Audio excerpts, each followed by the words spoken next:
शब्दार्थ। जिस क्षेत्र में महात्मा गुरुजन नहीं होते और नदी आसपास न बह रही हो, हे भक्त उस देश को त्याग दे। वहां काल की भयंकर प्रताड़ना है।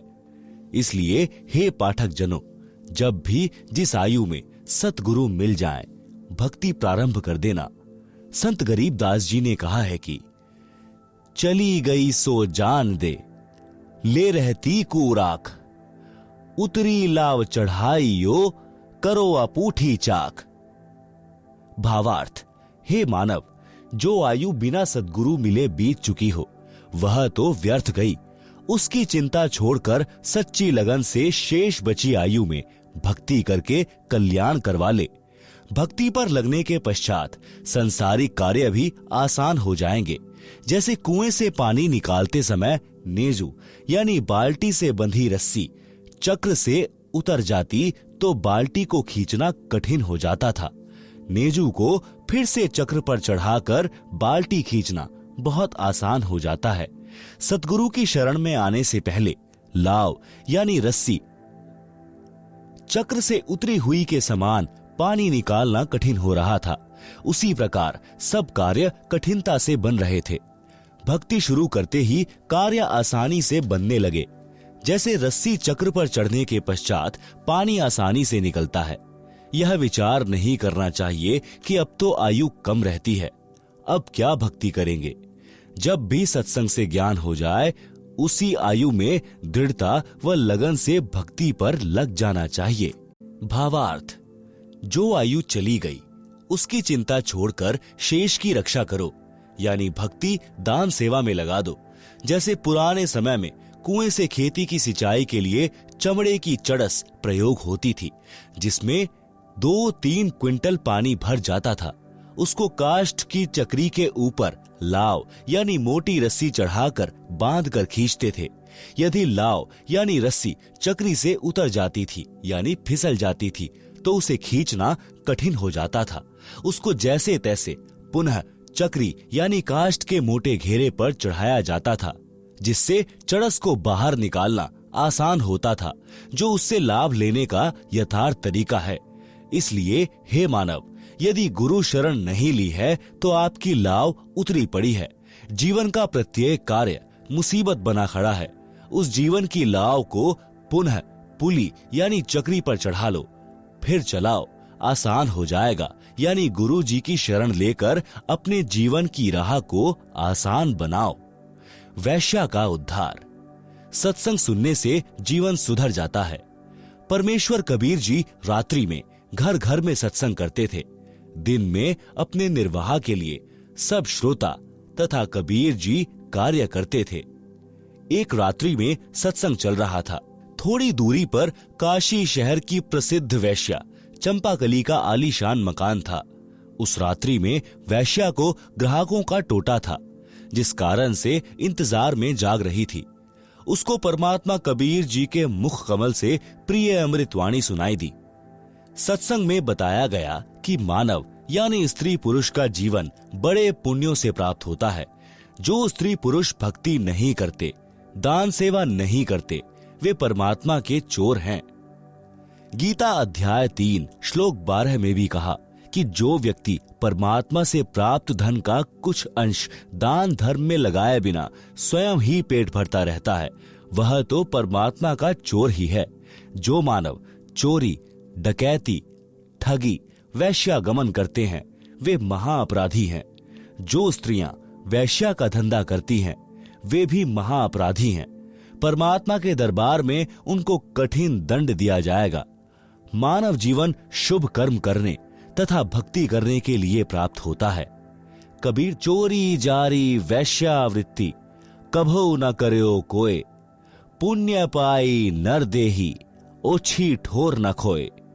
शब्दार्थ, हे मानव, चोरी जारी यानी पर स्त्री गमन, वैश्यावृत्ति यानी पर पुरुषों से धन के लोभ में स्त्री का संभोग करना कोई भी ना करना। यह मानव शरीर यानी स्त्री पुरुष बहुत पुण्यों से प्राप्त हुआ है। इससे पाप कार्यों को करके गलत स्थान पर जाकर नष्ट मत कर। शुभ कर्म कर, गुरु धारण करके अपना कल्याण करवाओ। मानव शरीर प्राप्त प्राणी को चाहिए कि सर्वप्रथम पूर्ण गुरु की शरण में जाकर दीक्षा प्राप्त करे, फिर आजीवन गुरु जी की मर्यादा में रहकर साधना तथा सेवा, दान धर्म करता रहे, अपना दैनिक कार्य भी करे, परंतु सर्व बुराई त्याग दे, उसका कल्याण अवश्य होता है। अध्यात्म ज्ञान के अभाव से मानव यानी स्त्री पुरुष केवल धन उपार्जन को अपना मुख्य लक्ष्य बनाकर जीवन सफर को तय करता है। यदि आपके पास अरब खरब तक धन संपत्ति है, जो आपने पूरे जीवन में अटपट छल कपट करके संग्रह की है, अचानक मृत्यु हो जाती है, सारे जीवन का जोड़ा धन तो यही रह गया, साथ तो शरीर भी नहीं गया, साथ गए तो वे पाप जो पूरे जीवन में माया के संग्रह में हुए थे।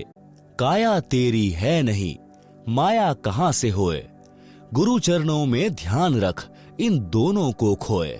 कबीर सब जग निर्धना, धनवंता ना कोय, धनवान वही जानिए, जापे राम नाम धन होए। भावार्थ, जिस काया को रोग मुक्त कराने के लिए मानव अपनी संपत्ति को भी बेचकर उपचार कराता है, कहा है कि काया भी आपके साथ नहीं जाएगी। माया की तो बात ही क्या है। पूर्ण गुरु जी से दीक्षा लेकर दिन रात्रि भक्ति कर, गुरु जी के बताए ज्ञान को आधार बनाकर जीवन की राह पर चल।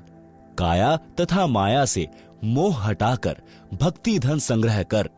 हे मानव, मानव का पिछला इतिहास देख ले। सर्व सोने की लंका थी, रावण से रणधीर, एक पलक में राज नष्ट हुआ, जम के पड़े जंजीर। भक्ति बिना क्या होत है, भ्रम रहा संसार, रति कंचन पाया नहीं, रावण चली बार। भावार्थ, संत गरीबदास जी ने भी इसी बात का समर्थन किया कि भक्ति बिना जीव को कोई लाभ नहीं होता, माया जोड़ने के लिए आजीवन भटकता रहता है। श्रीलंका के राजा रावण के पास अनंत धन, स्वर्ण आदि था, परंतु संसार त्याग कर जाते समय 1 ग्राम स्वर्ण भी साथ नहीं ले जा सका। सत्य भक्ति सत्य पुरुष की न करने से यमदूतों के द्वारा बेल यानी हथकड़ी बांधकर ऊपर यमराज के पास ले जाया गया, नरक में डाला गया। इसलिए हे मानव, अशुभ कर्मों से डर, सत्य भक्ति गुरु धारण करके कर। शंका समाधान करते हुए परमेश्वर कबीर जी ने सत्संग में बताया कि आध्यात्मिक ज्ञान के न होने के कारण अच्छे व्यक्तियों से भी पाप हुए हैं। जब उन्होंने सत्संग सुना तो सर्व अपराध त्याग कर भक्ति करके अपना कल्याण कराया है। परमात्मा कबीर जी ने बताया कि मेरे पास साधना के वे यथार्थ मंत्र हैं जो सर्व पापों को नष्ट कर देते हैं, पुण्य बच जाते हैं। जैसे वर्तमान में वैज्ञानिकों ने ऐसी औषधि खोजी है जो खेती में डालने से घास व खरपतवार को नष्ट कर देती है, फसल सुरक्षित रहती है। ये मंत्र मैं अपने लोक से लेकर आया हूं। सोहम शब्द हम जग में लाए, सार शब्द हम गुप्त छिपाएं। शब्दार्थ ऊपर किया है। ऋग्वेद मंडल 9 सूक्त 95 मंत्र 2 में भी प्रमाण है कि परमात्मा इस संसार में प्रत्यक्ष प्रकट होकर अपनी अमृतवाणी द्वारा मुक्ति के सत्य मार्ग की प्रेरणा करता है। वह परमात्मा सब देवों का देव यानी सर्व का मालिक भक्ति के गुप्त नामों का आविष्कार करता है। यदि कोई महापापी भी है, सत्य साधना करने लग जाता है और भविष्य में कोई पाप नहीं करता है, तो उसके सर्व पाप समाप्त हो जाते हैं। भक्ति करके अपना कल्याण करा सकता है। उपरोक्त अमृत वचन सुनकर वह बहन वैश्या जैसे गहरी नींद से जागी हो कांपने लग गई। घर में ताला लगाकर सत्संग स्थल पर गई, पीछे ही महिलाओं की ओर बैठ गई। सत्संग समाप्त होने के पश्चात आवाज लगी कि जो दीक्षा लेना चाहता है वह आगे गुरुदेव जी के पास आ जाए। कुछ स्त्री तथा पुरुष उठकर आगे आए। वह वैश्या भी आई और गुरुदेव जी को अपना परिचय दिया और बताया कि मैंने तो 40 वर्ष की आयु में प्रथम बार ये उपकारी वचन सुनने को मिले हैं। हे परमात्मा, क्या मेरे जैसी पापिन का भी कल्याण संभव है? वैसे तो आप जी ने सर्व समाधान सत्संग में बता दिया, परंतु जब अपने घृणित जीवन की ओर झांकती हूं तो ग्लानि होती है तथा विश्वास नहीं हो रहा कि मेरे जैसे अपराधी को क्षमा कर दिया जाएगा। परमेश्वर कबीर जी ने कहा कि जब ही सत्य नाम हृदय धरा, भयो पाप को नाश, जैसे चिनंगी अग्नि की पड़े पुराने घास। भावार्थ, जैसे करोड़ टन सूखे घास का ढेर लगा हो, यदि उसमें एक तीली माचिस की जलाकर डाल दी जाए तो उस घास को राख बना देती है। फिर हवा चलेगी जो उस राख को भी उड़ाकर ले जाएगी। काम तमाम हुआ। इसी प्रकार करोड़ों जन्मों के भी पाप क्यों ना हो, मेरे सच्चे मंत्र का जाप उसे जलाकर राख कर देगा। भविष्य में कोई गलती ना करना, कल्याण हो जाएगा। यजुर्वेद के अध्याय 8 मंत्र 13 में भी यही प्रमाण है कि परमात्मा अपने भक्त एन सह घोर पापों का नाश कर देता है, जीव का कल्याण कर देता है। उस बहन ने पाप का कार्य यानी वैश्या का धंधा त्याग दिया। परमात्मा कबीर जी से दीक्षा लेकर मर्यादा का पालन करते हुए आजीवन साधना करके चंपाकली ने मोक्ष प्राप्त किया। रंका बंका की कथा। परमेश्वर कबीर जी से चंपाकली ने पूछा कि हे भगवान, इस पाप की संपत्ति और रुपए का क्या करूं? परमेश्वर कबीर जी ने कहा कि बेटी, इस नरक के धन को दान कर दे। घर पर जाकर चंपाकली ने विचार किया कि यदि सर्वधन दान कर दिया तो खाऊंगी क्या? कोई कार्य और है नहीं। चंपाकली सत्संग में अधिक समय जाने लगी। एक दिन सत्संग में बताया गया कि रंका यानी पुरुष तथा बंका यानी स्त्री परमात्मा के परम भक्त थे। तत्व ज्ञान को ठीक से समझा था, उसी आधार से अपना जीवन यापन कर रहे थे। उनकी एक बेटी थी जिसका नाम अंबिका था। अंबिका को अंबिका कहते थे। एक दिन नामदेव भक्त ने अपने गुरुजी से कहा कि गुरुदेव, आपके भक्त रंका व बंका बहुत निर्धन हैं। आप उन्हें कुछ धन दे दो तो उनको जंगल से लकड़ियां लाकर शहर में बेचकर निर्वाह न करना पड़े। दोनों जंगल में जाते हैं, लकड़ियां चुग कर लाते हैं। भोजन का काम कठिनता से चलता है। गुरुदेव बोले, भाई, मैंने कई बार धन देने की कोशिश की है, परंतु ये सब दान कर देते हैं।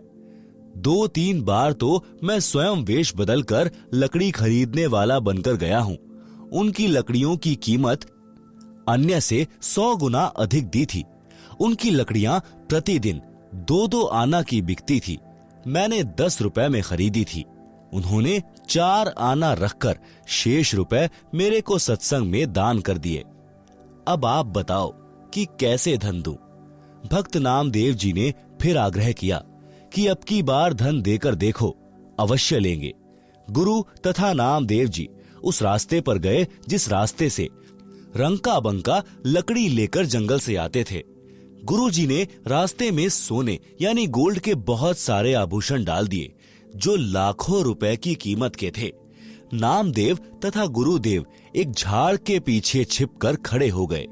रंका आगे आगे चल रहा था, सिर पर लकड़ियां रखकर, तथा उसके पीछे लकड़ियां लेकर बंका 200 फुट के अंतर में चल रही थी। भक्त रंका जी ने देखा कि स्वर्ण आभूषण बेशकीमती हैं और बंका नारी जाती है। कहीं आभूषणों को देखकर लालच आ जाए और अपना धर्म कर्म खराब कर ले, इसलिए पैरों से उन आभूषणों पर मिट्टी डालने लगा। भक्तमती बंका भी पूरे गुरु की चेली थी। उसने देखा कि पति देव गहनों पर मिट्टी डाल रहा है, उद्देश्य भी जान गई। आवाज लगाकर बोली कि चलो भक्त जी, क्यों मिट्टी पर मिट्टी डाल रहे हो? बंका जी समझ गए कि इरादे की पक्की है, कच्ची नहीं है। दोनों उस लाखों के धन का उल्लंघन करके नगर को चले गए। गुरु जी ने कहा कि देख लिया भक्त नामदेव जी, भक्त हो तो ऐसे। एक दिन शाम 4 बजे गुरुजी सत्संग कर रहे थे। सत्संग स्थल रंका जी की झोपड़ी से 4 एकड़ की दूरी पर था। रंका तथा बंका दोनों सत्संग सुनने गए हुए थे। उनकी बेटी अंबिका आयु 19 वर्ष झोपड़ी के बाहर चारपाई पर बैठी थी। झोपड़ी में आग लग गई, सब सामान जल गया। अंबिका दौड़ी दौड़ी आई और देखा कि सत्संग चल रहा था। गुरुजी सत्संग सुना रहे थे। श्रोता विशेष ध्यान से सत्संग सुनने में मग्न थे। शांति छाई थी। अंबिका ने जोर जोर से कहा कि माताजी, झोपड़ी में आग लग गई, सब सामान जल गया। माता बंकी उठी और बेटी को एक ओर ले गई और पूछा कि क्या बचा है। बेटी अंबिका ने बताया कि एक चारपाई बाहर थी, वही बची है। भक्त रंका भी उठकर आ गया था। दोनों ने कहा कि बेटी, उस चारपाई को भी आग के हवाले करके आ जा, सत्संग सुन ले। झोपड़ी नहीं होती तो आग नहीं लगती, आग नहीं लगती तो सत्संग के वचनों का आनंद भंग नहीं होता। अंबिका गई और चारपाई को झोपड़ी वाली आग में डालकर सत्संग सुनने आ गई। सत्संग के पश्चात घर गए। उस समय का खाना सत्संग में लंगर में खा लिया था। रात्रि में जली झोपड़ी के पास एक पेड़ के नीचे बिना बिछाए सो गए। भक्ति करने के लिए वक्त से उठे तो उनके ऊपर सुंदर झोपड़ी थी तथा सर्व बर्तन तथा आटा दाल आदि आदि मिट्टी के घड़ों में भरा था। उसी समय आकाशवाणी हुई कि भक्त परिवार, यह परमात्मा की मेहर है, आप इस झोपड़ी में रहो, यह आज्ञा है गुरुदेव की। तीनों प्राणियों ने कहा कि जो आज्ञा गुरुदेव। सूर्योदय हुआ तो नगर के व्यक्ति देखकर आश्चर्यचकित रह गए कि जो झोपड़ी दूसरे वृक्ष के साथ डली थी उस पुरानी की राख पड़ी थी। नई झोपड़ी एक सप्ताह से पहले बन नहीं सकती थी। सबने कहा कि यह तो इनके गुरुजी का चमत्कार है। नगर के लोग देखें और गुरुजी से दीक्षा लेने का संकल्प करने लगे। हजारों नगरवासियों ने दीक्षा ली। यह सब लीला परमेश्वर कबीर जी ने काशी शहर में प्रकट होने से लगभग 200 वर्ष पूर्व की थी। उस समय भक्त नामदेव जी को भी शरण में लिया था। उपरोक्त कथा प्रसंग सुनकर भक्तमती चंपाकली के मन का भय समाप्त हो गया और सर्व संपत्ति तथा धन परमात्मा कबीर गुरुजी को समर्पित कर दिया। परमात्मा ने कहा कि बेटी, जब तू ही मेरी हो गई तो संपत्ति तो अपने आप ही मेरी हो गई। इस मेरी संपत्ति को उतनी रख ले जितने में तेरा निर्वाह चले, शेष दान करती रह। भक्तमती चंपाकली ने वैसा ही किया। मकान रख लिया और अधिकतर रुपए गुरुजी की आज्ञा अनुसार भोजन भंडारे यानी लंगर में दान कर दिए। कबीर जी द्वारा शिष्यों की परीक्षा लेना। बंदी छोड़ कबीर परमेश्वर जी द्वारा अनेकों अनहोनी लीलाएं करने से प्रभावित होकर 64 लाख शिष्य बने थे। परमेश्वर तो भूत भविष्य तथा वर्तमान की जानते हैं। उनको पता था कि ये सब चमत्कार देखकर तथा इनको मेरे आशीर्वाद से हुए भौतिक लाभों के कारण मेरी जय जयकार कर रहे हैं। इनको मुझ पर विश्वास नहीं है कि मैं परमात्मा हूं, परंतु देखा देखी कहते अवश्य है कि कबीर जी हमारे सद्गुरु जी तो स्वयं परमात्मा आए हैं। अपने लाभ भी बताते थे। एक दिन परमेश्वर कबीर जी ने शिष्यों की परीक्षा लेनी चाहिए कि देखूं तो कितने ज्ञान को समझे हैं। यदि इनको विश्वास ही नहीं है तो ये मोक्ष के अधिकारी नहीं है, ये तो मेरे सिर पर व्यर्थ का भार है। यह विचार करके एक योजना बनाई। अपने परम शिष्य रविदास से कहा कि एक हाथी किराए पर लाओ। काशी नगर में एक सुंदर वैश्या थी। उसके मकान से थोड़ी दूरी पर किसी कबीर जी के भक्त का मकान था। कबीर जी उसके आंगन में रात्रि के समय सत्संग कर रहे थे। उसी दिन उस वैश्या के पास भी ग्राहक नहीं थे। सत्संग के वचन सुनने के लिए वह अपने मकान की छत पर कुर्सी लेकर बैठ गई। पूर्ण रात्रि सत्संग सुना और उठकर सत्संग स्थल पर गई तथा परमात्मा कबीर जी को अपना परिचय दिया तथा कहा कि गुरुजी, क्या मेरे जैसी पापिनी का भी उद्धार हो सकता है? मैंने अपने जीवन में प्रथम बार आत्म कल्याण की बातें सुनी हैं। अब मेरे पास दो ही विकल्प हैं कि या तो मेरा कल्याण हो या मैं आत्महत्या करके पापों का प्रायश्चित करूं। परमात्मा कबीर जी ने कहा, बेटी, आत्महत्या करना महापाप है। भक्ति करने से सर्व पाप परमात्मा नष्ट कर देता है। आप मेरे से उपदेश लेकर साधना करो और भविष्य में पापों से बचकर रहना। उस बहन ने प्रतिज्ञा की और परमात्मा कबीर जी से दीक्षा लेकर भक्ति करने लगी तथा जहां भी प्रभु कबीर जी सत्संग करते वहीं सत्संग सुनने जाने लगी, जिस कारण से कबीर जी के भक्तों को उसका सत्संग में आना अच्छा नहीं लगता था। वे उस लड़की को कहते थे कि तेरे कारण गुरु जी की बदनामी होती है, तू सत्संग में मत आया कर, तू सबसे आगे गुरुजी के पास बैठती है, वहां ना बैठा कर। लड़की ने ये बातें गुरु कबीर जी को बताई और फूट फूट कर रोने लगी। परमेश्वर जी ने कहा कि बेटी, आप सत्संग में आया करो। कबीर जी ने सत्संग वचनों द्वारा स्पष्ट किया कि मैला कपड़ा साबुन और पानी से दूर रहकर निर्मल कैसे हो सकता है। इसी प्रकार पापी व्यक्ति सत्संग से तथा गुरु से दूर रहकर आत्म कल्याण कैसे करा सकता है। भक्त वैश्य तथा रोगी से नफरत नहीं करते, सम्मान करते हैं, उसको ज्ञान चर्चा द्वारा मोक्ष प्राप्ति की प्रेरणा करते हैं। परमात्मा कबीर जी के बार बार समझाने पर भी भक्तजन उस लड़की को सत्संग से मना करते रहे तथा बहाना करते थे कि तेरे कारण गुरुजी काशी में बदनाम हो गए हैं। काशी के व्यक्ति हमें बार बार कहते हैं कि तुम्हारे गुरुजी के पास वैश्या भी जाती है, वह काहे का गुरु है। उस लड़की से कहा कि बेटी, आप मेरे साथ हाथी पर बैठकर चलोगी। लड़की ने कहा, जो आज्ञा गुरुदेव। अगले दिन सुबह लगभग 10 बजे हाथी के ऊपर तीनों सवार होकर काशी नगर के मुख्य बाजार में से गुजरने लगे। संत रविदास जी हाथी को चला रहे थे। लड़की रविदास जी के पीछे, कबीर जी के आगे, यानी दोनों के बीच में बैठी थी। कबीर जी ने एक बोतल में गंगा का पानी भर लिया। उस बोतल को मुख से लगाकर घूंट घूंट कर पी रहे थे। लोगों को लगा कि कबीर जी शराब पी रहे हैं। शराब के नशे में वैश्या को सरेआम बाजार में लिए घूम रहे हैं। काशी के व्यक्ति एक दूसरे को बता रहे हैं कि देखो, बड़े बड़े उपदेश दिया करता कबीर जुलाहा, आज इसकी पोल पट्टी खुल गई है। ये लोग सत्संग के बहाने ऐसे कर्म करते हैं। काशी के व्यक्ति कबीर जी के शिष्यों को पकड़ पकड़ कर लाकर दिखा रहे थे कि देख, तुम्हारे परमात्मा की करतूत, शराब पी रहे हैं, वैश्या को लिए सरेआम घूम रहा है। यह लीला देखकर वे 64 लाख नकली शिष्य कबीर जी को त्याग कर चले गए। पहले वाली साधना करने लगे, लोक लाज में फंसकर गुरु विमुख हो गए। परमात्मा कबीर जी विशेषकर ऐसी लीला उस समय किया करते जिस समय दिल्ली का सम्राट सिकंदर लोधी काशी नगरी में आया हो। उस समय सिकंदर लोधी राजा काशी में उपस्थित था। काजी पंडितों ने राजा को शिकायत कर दी कि कबीर जुलाहे ने जुल्म कर दिया। शर्म लाज समाप्त करके सरेआम वैश्या के साथ हाथी के ऊपर गलत कार्य कर रहा था, शराब पी रहा है। राजा ने तुरंत पकड़कर गंगा में डुबोकर मारने का आदेश दिया।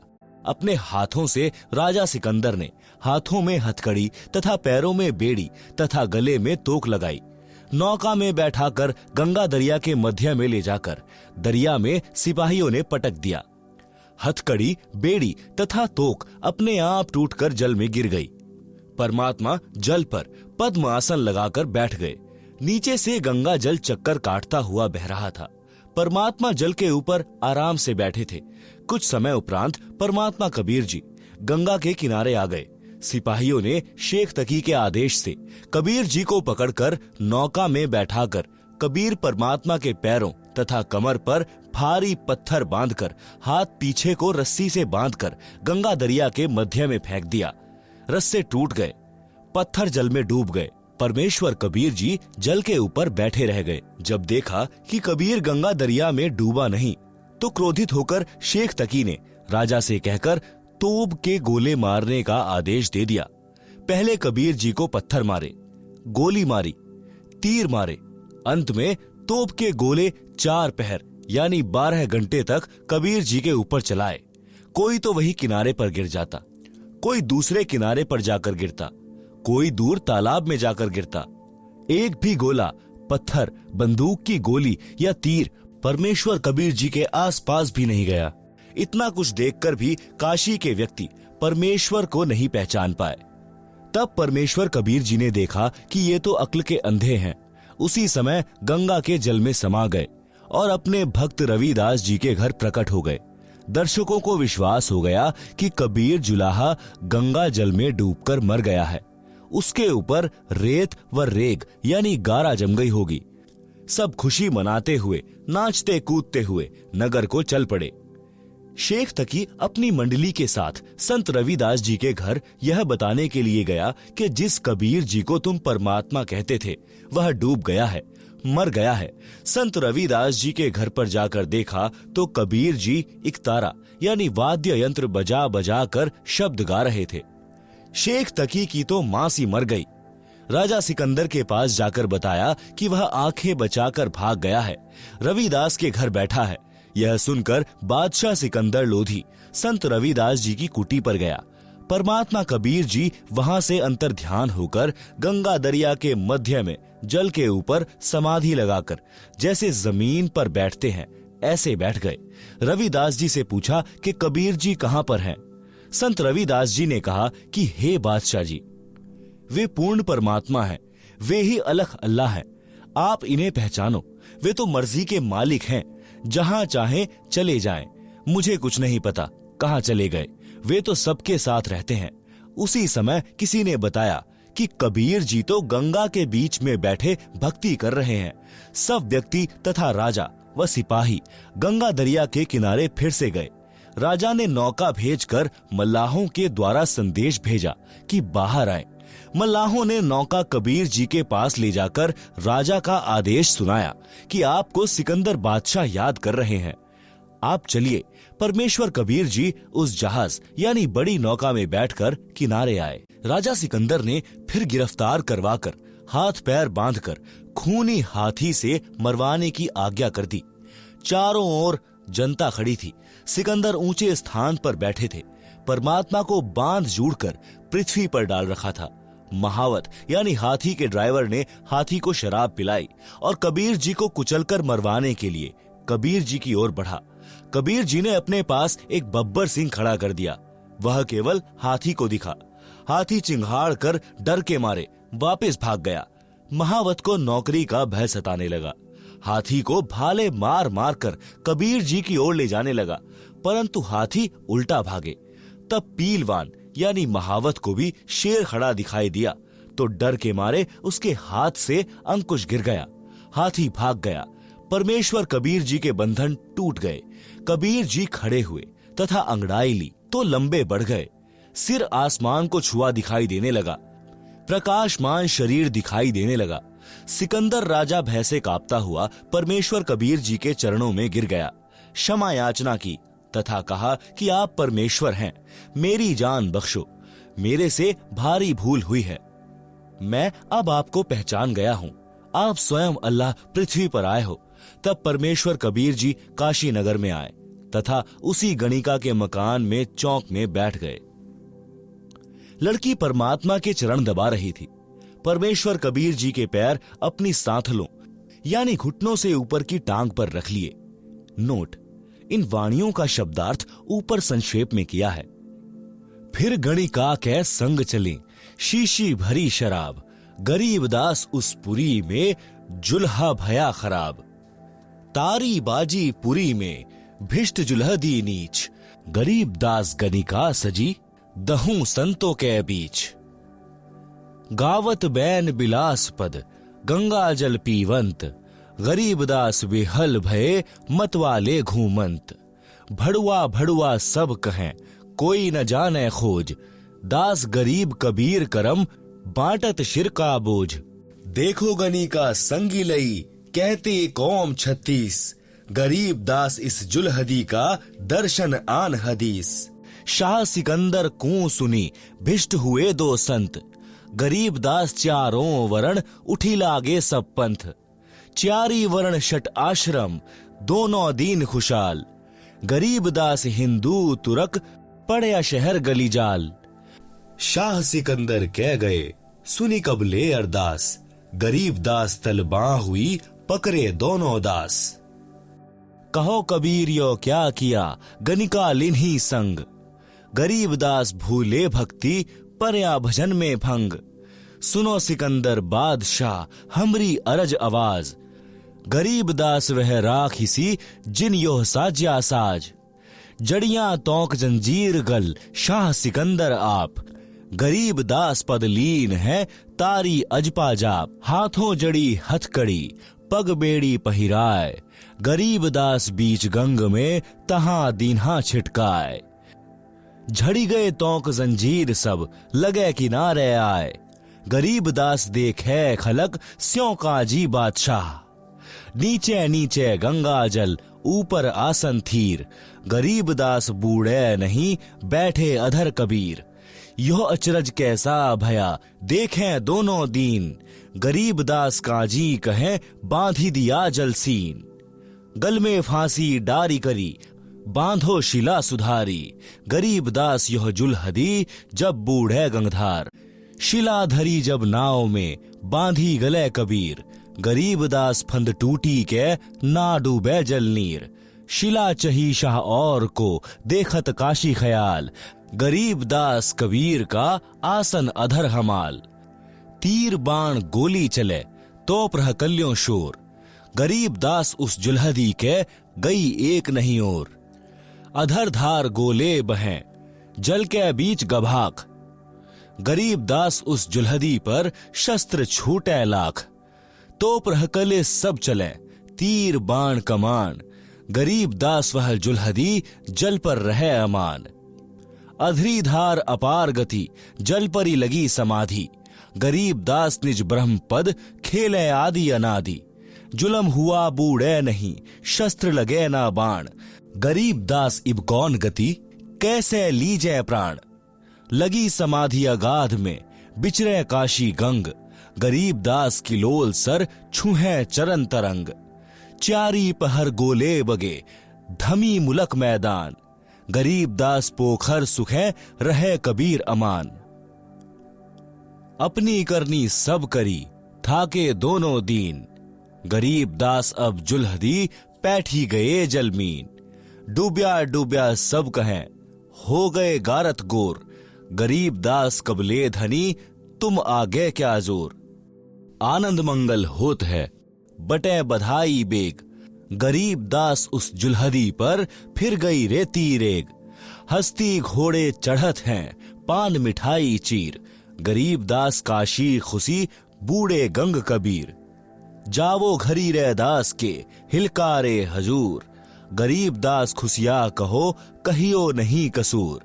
झालरी ढोलक बजत है गावे शब्द कबीर, गरीब दास रे दास संगी दोनों एक ही तीर।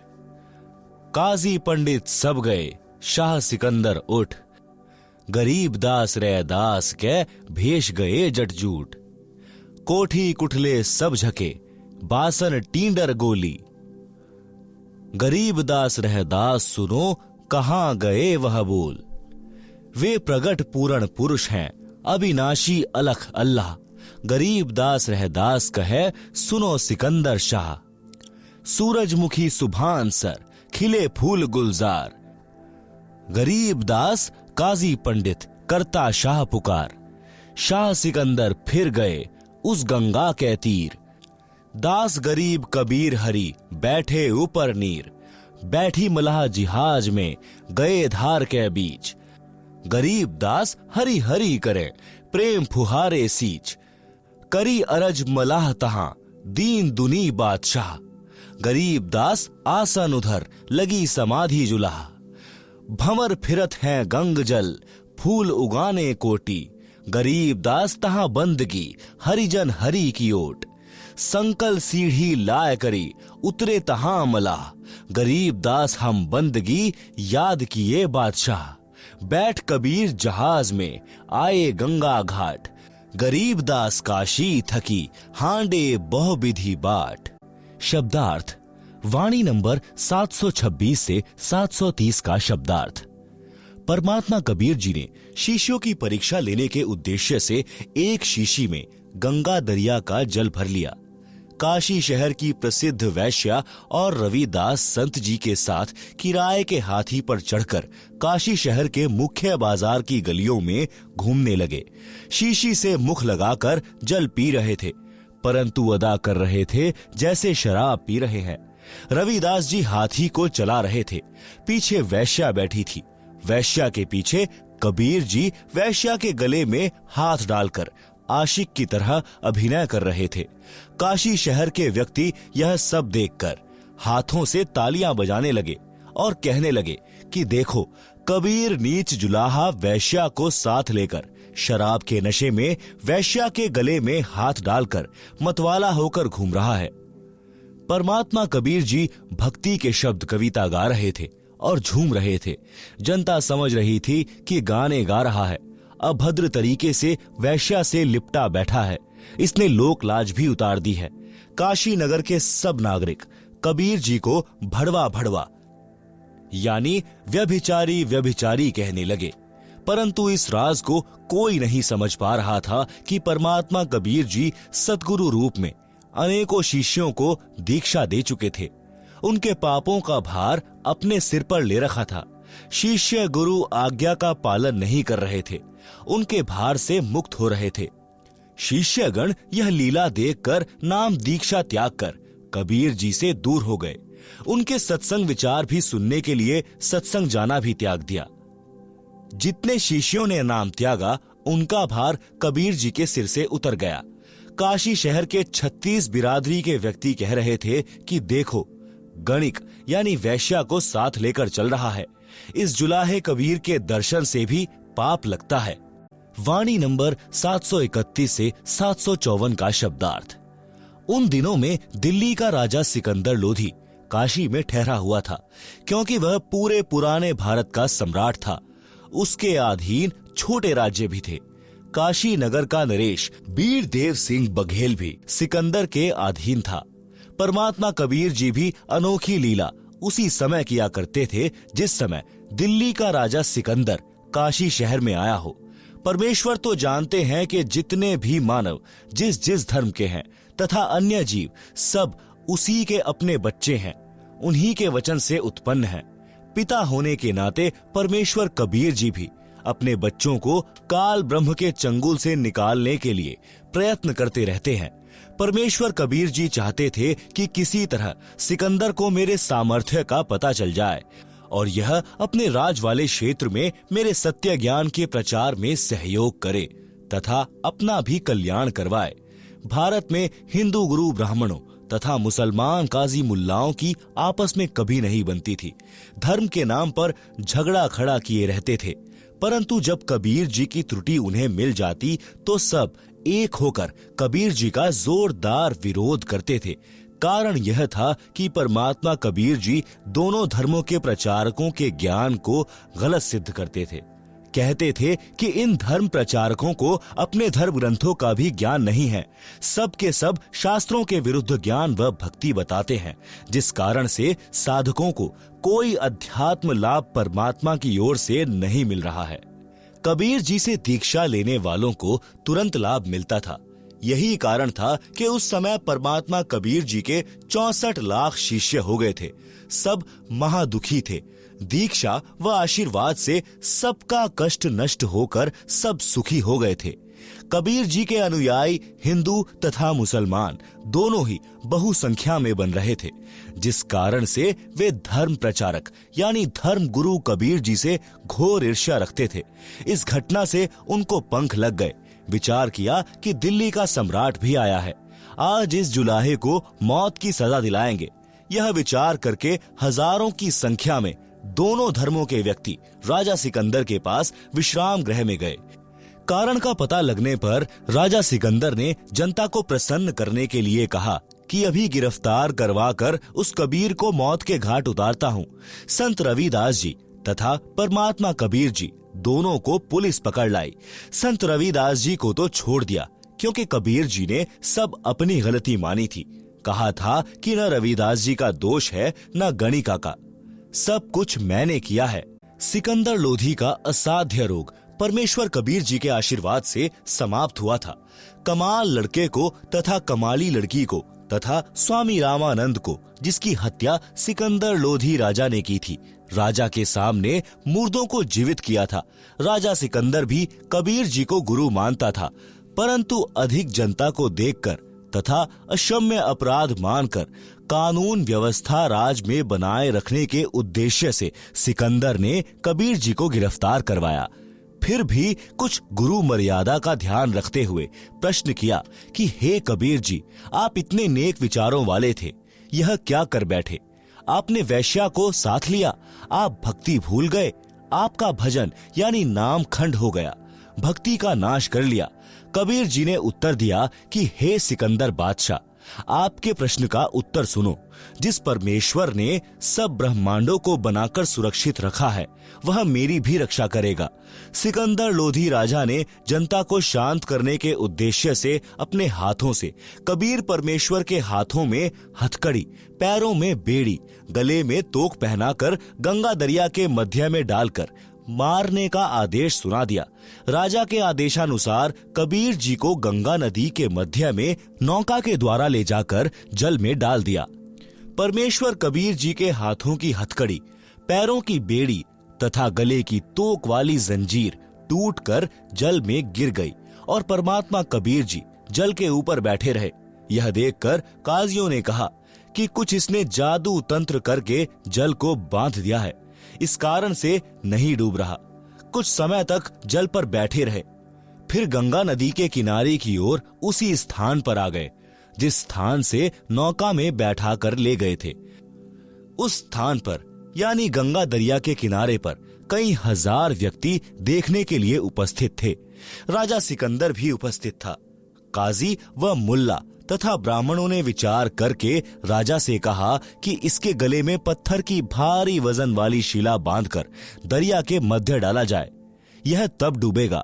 नौका में कबीर जी को बैठाकर गले में लोहे की मोटी जंजीर से पत्थर की भारी शिला बांधकर गंगा नदी के मध्य में जल में पटक दिया। जंजीर टूट गई। पत्थर की शिला जल के ऊपर तैरती हुई तेजी से चलकर सिकंदर राजा की ओर आई। कबीर जी जल के ऊपर पालथी लगाकर सुखासन पर बैठे रहे। अथाह जल नीचे नीचे बह रहा है। परमात्मा कबीर जी जल में डूबे नहीं। जल की लहरें परमेश्वर जी के चरण छूकर उछल उछल कर किलोल कर रही थी। राजा ने आदेश दिया कि तीर मारकर इसका अंत कर दो। जब बहुत समय तक तीर बाणों से कबीर जी नहीं मरे तो तोप यंत्र मंगाया गया। तोप के गोले तथा तीर दोनों ही छोड़े गए, परंतु एक भी परमेश्वर कबीर जी की ओर नहीं गया। कोई गोला उसी किनारे के पास दरिया में गिरे, कोई दूर गिरे। कुछ तोप के गोले तो दूर तालाबों में गिरे जिनका जल ही सूख गया। तोप के कुछ गोले दाएं बाएं गिर रहे थे। परमात्मा कबीर जी के निकट एक भी तीर बाण व तोप का गोला नहीं गया। यह प्रयत्न 4 पहर यानी 12 घंटे तक चला, परंतु कबीर जी नहीं मरे। पूर्ण परमात्मा कबीर जी अविनाशी हैं। अविनाशी को कौन मार सकता है? वे जनता को लीला के माध्यम से अपना सामर्थ्य दिखा रहे थे, परंतु काल ब्रह्म ने बुद्धि हर रखी थी। किसी के भी विचार में यह बात नहीं आई कि यह सामान्य व्यक्ति नहीं है। जब राजा तथा प्रजा ने सब कोशिश कर ली तो कहने लगे कि इसको कैसे मारा जाए। जब सब जुल्म करके थक लिए तब परमात्मा कबीर जी गंगा नदी के जल में गोता लगा गए। उपस्थित जनता तथा राजा ने मान लिया कि कबीर जल में डूबकर मर गया। इसके शव पर रेत व गारा गिर गई। कबीर जी के मरने की खुशी में लोग ढोल बजाने लगे, नाचने गाने लगे और मिठाई बांटने लगे। राजा विश्राम गृह में चला गया। काजी, मुल्ला व पंडित जन मिलकर रविदास के घर गए। वहां पर उनको अंदर से कबीर जी की आवाज सुनाई दी। वे परमात्मा की महिमा के शब्द यानी कविता गा रहे थे। रविदास जी को बताने गए थे कि जिसे आप अविनाशी कहते थे वह कबीर मर गया है। घर के अंदर गए तो कबीर जी रविदास जी के पास बैठे थे। दोनों शब्द गा रहे थे। देखकर वापस जाकर सिकंदर को बताया कि कबीर मरा नहीं, वह तो रविदास के घर पर बैठा है। हजारों की संख्या में काशी के काजी, मुल्ला, पंडित तथा जनता रविदास जी के घर गए। वहां पर कबीर जी नहीं मिले। रविदास जी से पूछा कि कबीर कहाँ हैं? वे बोले कि अभी मेरे पास से गए हैं। कह रहे थे कि गंगा में स्नान करके आता हूँ। राजा तथा सब व्यक्ति गंगा के उसी किनारे पर गए तो परमात्मा कबीर जी जल के ऊपर पहले की तरह बैठे मिले। दरिया के मध्य में बैठे थे। छोटा समुद्री जहाज में मल्लाह यानी जहाज चालक व अन्य कुछ व्यक्ति गए और कहा कि आपको राजा सिकंदर बुला रहा है। जहाज से सीढ़ी जंजीरों से बांधकर जल में लटकाई। कबीर जी सीढ़ी से चढ़कर जहाज में बैठकर गंगा नदी से बाहर आए तो तुरंत पकड़ लिए यानी गिरफ्तार कर लिए। खूनी हाथी से कबीर परमेश्वर को मरवाने की कुचेष्टा। खूनी हाथी मस्त है, पग बंधे जंजीर, गरीब दास जहां डारिया, मसक बांधी कबीर। सिंह रूप साहिब धरिया, भागे उल्टे फील, गरीब दास नहीं समझती यह दुनिया खलील। बने केहरी सिंह जीत, चौर शिखर असमान, गरीब दास हस्ती लखया, दिखे नहीं जिहान। कूटे शीश महावत, अंकुश शीर गरगाप, गरीब दास उल्टा भगे, तारी दीजे थाप। भाले को खो मारिए, चरखी छूटे पाख, गरीब दास नहीं निकट जाए, किलकी देवे लाख। जैसी भक्ति कबीर की, ऐसी करे ना कोय, गरीब दास कुंजर थके, उल्टे भागे रोए। दुम गोवे मूंडी धुने, सैन न समझे एक, गरीब दास दिखे नहीं, आगे खड़ा अलेख। पीलवान देखा तबे, खड़ा केहरी सिंह, गरीब दास आए तहां, धरी मौला बहुरंग। उतरे मौला अरस्ते, भाव भक्ति के हेत, गरीब दास तब शाह लखे, कबीर पुरुष सहेत। लीला की कबीर ने, दो रूप में रहे दीस, दास गरीब कबीर के, पास खड़े जगदीश। जंभाई अंगड़ाइयां, लंबे भय दयाल, गरीब दास उस शाह को, मानो दर्शा काल। कोटि चंद्र शशिभान मुख, गिरद कुंड दुमलील, गरीब दास तहाना टिके, भागी गए रणफील। नयन लाल भौपीत हैं, डूंगर नख पहाड़, गरीब दास उस शाह को, सिंह रूप दीदार। मस्तक शिखर स्वर्ग लग, दीरग देह बिलंद, गरीब दास हरी उतरे, काटन जम के फंद। गिरद नाभि निर्भय कला, दुदकारे नहीं कोय, गरीब दास त्रिलोकी में, गाज तास की होय। जीव नरसिंह प्रहलाद के, यू वह नरसिंह एक, गरीब दास हरियाइया, राखन जन की टेक। बार बार सताए कर, मस्तक लीना भार, गरीब दास शाह यों कहे, बक्सो इबकी बार। तहां सिंह ल्यो लीन हुआ, परचा इबकी बार, गरीब दास शाह यों कहे, अल्लाह दिया दीदार। सुन काशी के पंडितों, काजी मुल्ला पीर, गरीब दास इसके चरण लियो, अल्लाह अलेख कबीर। योह कबीर अल्लाह है, उतरे काशी धाम, गरीब दास शाह यो कहे, झगर मुए बेकाम। काजी पंडित रूठया, हम त्याग्यायो देश, गरीब दास षटदल कहे, जादू सिहर हमेश। इन जादू जंतर किया, हस्ती दिया भगाए, गरीब दास इतना रहे, काशी बिडरी जाए। काशी बिडरी चहों दिशा, थांभन हारा एक, गरीब दास कैसे थंभे, बिडरे बहुत अनेक। शब्दार्थ। वाणी नंबर 767 से 789। परमात्मा कबीर जी के हाथ पैर बांधकर एक मैदान के अंदर डाल दिया, जहां पर घोर अपराधियों को कठोर दंड दिया जाता था। वर्तमान के स्टेडियम जैसा वह मैदान होता था। राजा तथा पदाधिकारी स्टेज पर बैठते थे, दर्शक चारों ओर खड़े होते थे। मनुष्यों को मारने के लिए हाथी को प्रशिक्षित किया जाता था। उसे शराब तथा रक्त पीने का चस्का लगाया जाता था। उसे खूनी हाथी कहते थे। राजा सिकंदर तथा अन्य मंत्रीगण बैठे थे। प्रजा चारों ओर खड़ी थी। खूनी हाथी को महावत यानी हाथी को वश करके चलाने वाला व्यक्ति कबीर जी की ओर मारने के लिए लाया तो परमेश्वर कबीर जी ने एक सिंह का रूप दिखाया जो केवल हाथी को दिखाई दे रहा था। हाथी ने शराब पी रखी थी। सिंह को देखकर भय के कारण उल्टा भाग गया। महावत ने हाथी को भालों से मारा, परंतु कबीर जी की ओर हाथी नहीं गया। परमात्मा कबीर जी ने महावत को भी सिंह खड़ा दिखा दिया। महावत भी डरकर हाथी से गिर गया। हाथी भाग गया। परमात्मा कबीर जी के बंधन टूट गए और खड़े हुए। खड़ा होकर अंगड़ाई ली और जम्भाई यानी उबासी ली। बहुत लंबे हो गए। सिर आकाश को छू रहा था। शरीर से असंख्य सूर्यों का प्रकाश निकल रहा था। यह केवल राजा सिकंदर को दिखाई दिया। राजा भयभीत होकर खड़ा होकर मैदान में आया और कहा कि मेरी जान बख्श दो, मेरे से बड़ी गलती हुई है, मेरे को परमात्मा का दर्शन हो गया है।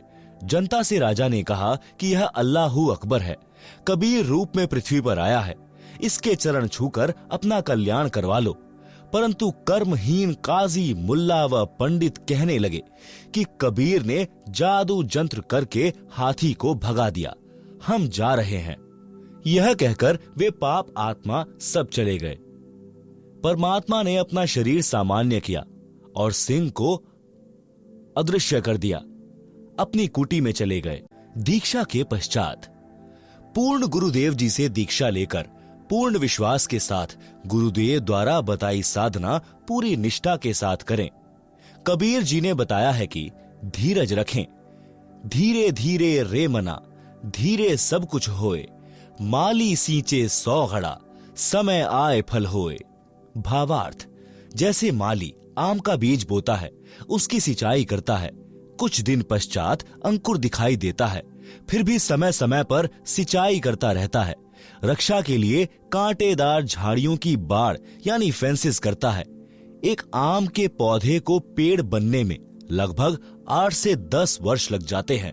तब तक माली, पौधा लगाने वाला यानी बाग का मालिक या नौकर, उस पौधे की सिंचाई करता रहता है। जब आम का पेड़ बन जाता है तो आम के फल लगते हैं, इतने लगते हैं कि स्वयं का परिवार भी खाता है तथा बेचकर अपना निर्वाह भी करता है। इसी प्रकार भक्ति नाम रूपी बीज को बोकर यानी दीक्षा लेकर उसका स्मरण दान रूपी सिंचाई करते रहना चाहिए। आम के पौधे की तरह धीरे धीरे भक्ति रूपी पेड़ बनने के पश्चात सुखों का अंबार लग जाएगा। जैसे आम के पेड़ को टनों आम लगे, खाए और बेचकर धन कमाया, इसी प्रकार भक्त को धीरज रखना चाहिए। धीरे धीरे भक्ति का परिणाम आने लगेगा। विश्वास, परमात्मा की भक्ति का लाभ उसी को होता है जो परमात्मा की महिमा पर पूर्ण विश्वास रखता है। परमात्मा के लिए कुछ भी असंभव नहीं है। एक नगर के बाहर जंगल में 2 महात्मा साधना कर रहे थे। एक 40 वर्ष से घर त्याग कर साधना कर रहा था, दूसरा अभी 2 वर्ष से साधना करने लगा था। परमात्मा के दरबार से एक देवदूत प्रतिदिन कुछ समय उन दोनों साधकों के पास व्यतीत करता था। दोनों साधकों के आश्रम गांव के पूर्व तथा पश्चिम में थे। बड़े का स्थान पश्चिम में तथा छोटे का स्थान गांव के पूर्व में जंगल में था। देवदूत प्रतिदिन 1-1 घंटा दोनों के पास बैठता, परमात्मा की चर्चा चलती, दोनों साधकों का अच्छा समय व्यतीत होता। एक दिन देवदूत ने भगवान विष्णु जी से कहा कि भगवान, कपिला नगरी के बाहर आपके 2 परम भक्त रहते हैं। श्री विष्णु जी ने कहा कि एक परम भक्त है, दूसरा तो बनावटी भक्त है। देवदूत ने विचार किया कि जो 40 वर्ष से साधना रत है वह पक्का भक्त होगा, क्योंकि लंबी लंबी दाढ़ी, सिर पर बड़ी जटा यानी केश है और समय भी 40 वर्ष बहुत होता है। देवदूत बोला कि हे प्रभु, जो 40 वर्ष से आपकी भक्ति कर रहा है वह होगा परम भक्त। प्रभु ने कहा नहीं, दूसरा जो 2 वर्ष से साधना में लगा है। प्रभु ने कहा कि देवदूत, मेरी बात पर विश्वास नहीं हुआ। देवदूत बोला, प्रभु ऐसा नहीं है, परंतु मेरी तुच्छ बुद्धि यही मान रही है कि बड़ी आयु वाला भी अच्छा भक्त है। श्री विष्णु जी ने कहा कि कल आप देर से पृथ्वी पर जाना, दोनों ही देर से आने का कारण पूछेंगे तो आप बताना कि आज प्रभु जी ने हाथी को सुई के नाके से निकालना था, वह लीला देखकर आया हूँ, इसलिए आने में देर हो गई। जो उत्तर मिले उससे आपको भी पता लग जाएगा कि परम भक्त कौन है। पहले प्रतिदिन देवदूत सुबह 8 बजे के आसपास बड़े के पास जाता था और 10 बजे के आसपास छोटी आयु वाले के पास जाता था। अगले दिन बड़ी आयु वाले के पास दिन के 12 बजे पहुंचा। देर से आने का कारण पूछा तो देवदूत ने बताया कि आज 11:30 बजे दिन के परमात्मा ने लीला करनी थी, वह देख कर आया हूँ। 40 वर्ष वाले ने पूछा कि क्या लीला की प्रभु ने, बताइएगा। देवदूत ने कहा कि श्री विष्णु जी ने कमाल कर दिया, हाथी को सुई के नाके यानी छिद्र में से निकाल दिया। यह सुनकर भक्त बोला कि देवदूत, ऐसी झूठ बोल जो सुने उसे विश्वास हो। यह कैसे हो सकता है कि हाथी सुई के नाके में से निकल जाए? मेरे सामने निकाल कर दिखाओ। देवदूत समझ गया कि भगवान सत्य ही कह रहे थे। यह तो पशु है, भक्त नहीं, जिसे परमात्मा पर ही विश्वास नहीं कि वह सक्षम है। जो कार्य मानव नहीं कर सकता, परमात्मा कर सकता है। उसकी भक्ति व्यर्थ तथा बनावटी है। देवदूत नमस्ते करके चल पड़ा और छोटे भक्त के पास आया। भक्त ने देरी से आने का कारण पूछा तो देवदूत ने संकोच के साथ बताया कि कहीं यह कोई गलत भाषा न बोल दे। कहा कि भक्त क्या बताऊं, परमात्मा ने तो अचरज कर दिया, कमाल कर दिया। देखकर आंखें फटी की फटी रह गई। परमात्मा ने हाथी को सुई के नाके यानी धागा डालने वाले छिद्र के अंदर से निकाल दिया। यह सुनकर भक्त बोला कि देवदूत जी, इसमें आश्चर्य की कौन सी बात है? परमात्मा निकाल दे पूरी पृथ्वी को सुई के नाके में से, हाथी तो बात ही क्या है। देवदूत ने भक्त को सीने से लगाया और कहा कि धन्य है आपके माता पिता जिनसे जन्म हुआ। कुर्बान हूं आपके परमात्मा पर, अटल विश्वास पर।